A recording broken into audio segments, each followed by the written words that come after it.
জামাতকে প্যাট্রোনাইজ করে ক্ষমতায় নেওয়ার জন্য এই ছাত্রদেরকেও জামাতের পকেটের মধ্যে ঢুকাইছে। এমপি যে হয়েছে এই 6 জন সবাই ছাত্র শিবিরের শিষ্য, তাহলে তারা আরেকটা জামাতের আরেকটা প্রক্সি পার্টি হচ্ছে।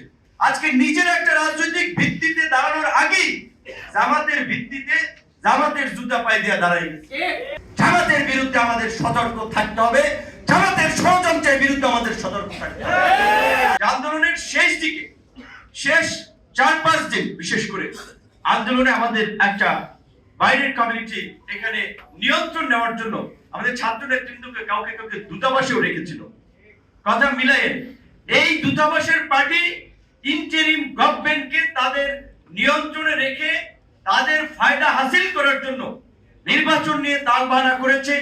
একটা পার্টি বানাইছে ছাত্ররা যেই ভাবে সারা দেশের ছাত্ররা এই যে কয়েকদিন 5 তারিখ থেকে 8 তারিখ পর্যন্ত ট্রাফিক ছিল না, আইন শৃঙ্খলা বাহিনীর দায়িত্ব ভলান্টিয়ারলি ছাত্ররা পালন করলো, সারা দেশে একটা অপরাধ প্রবণ ঘটনা ঘটলো না, মানুষ যার যার জায়গা থেকে বলাচলের দায়িত্ব নিয়ে এনেছে। এইরকম একটা ঐতিহাসিক সুযোগ রাষ্ট্র গঠন আমরা পেয়েও আমরা দেখলাম ইন্টারিম গভর্নমেন্টের মধ্যে কিচেন ক্যাবিনেট তারা 9-6 ষড়যন্ত্র শুরু করে দিয়েছে। এমনকি জামাতকে প্যাট্রোনাইজ করে ক্ষমতায় নেওয়ার জন্য এই ছাত্রদেরকেও জামাতের পকেটের মধ্যে ঢুকাইছে। প্রত্যেকটি নিয়ম আজকে পুলিশ বলেন, অ্যাডমিন বলেন, বিভিন্ন বিশ্ববিদ্যালয় জ্বালানির বিপিসি পাবলিক বলেন, অমুক কমিটি তমুক কমিটি বলেন, সমস্ত জায়গায় ছাত্র নামে এই ছাত্রদেরকে ব্যবহার করে শিবির জামাতের লোকদেরকে পদায়ন করা হয়। এবং আমার দুঃখ লাগে যে আমাদের ভাইয়েরা, আমাদের বন্ধুরা, সহযোদ্ধারা আজকে নিজের একটা রাজনৈতিক ভিত্তিতে দাঁড়ানোর আগেই জামাতের ভিত্তিতে জামাতের জুতা পায়ে দিয়ে দাঁড়াই। জামাতের মধ্যে যখন এরা ঢুকে গেছে, এখন বলেন এদের দ্বারা মানুষ অল্টারনেটিভ কিছু রাজনীতি পাবে?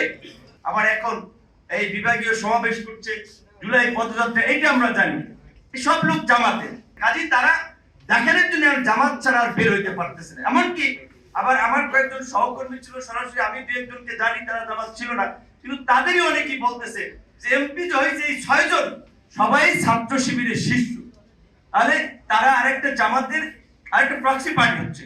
তো আমি আজকে আমাদের বন্ধুদেরকে বলবো, জামাতের সুরে তাদের কথা বলা উচিত নয়। তাদেরকে প্রধানমন্ত্রী তারেক রহমান যেভাবে তরুণদেরকে আমরা তার সাথে কথা বলি আন্দোলন সংগ্রাম থেকে, তিনি রাষ্ট্র নিয়ে যেভাবে চিন্তা করছেন, দেশকে এগিয়ে নিতে চান, সেটা তার ব্যক্তিত্বে কর্মকাণ্ডী দেখা মেলে। একজন বক্তা বলেছিল না যে সিএনজিরা আলাপ করতেছিল যে আগে যাইতাম যে হাসিনা আসবে এই জন্য সব রাস্তা ফাঁকা করে রাখছে, আটকে যায়। ওই বানরের গল্পের মতো এখন এই যে মাথার উপরে ঘাড়ের উপরে উঠে আবার ধাপ করে একটা ফালাই দেবে। কি ফালাই দেবে? ওই যে বলেছিলাম যে বিদেশি গোষ্ঠী আন্দোলনের শেষ দিকে নিয়ন্ত্রণ নেওয়ার জন্য চেষ্টা করেছে জামাতের মাধ্যমে, এইখানে একটা উগ্রপন্থার উত্থান হচ্ছে, এটা দেখিয়ে সামনে একটা রাজনৈতিক সংকট তৈরি করতে চাবে।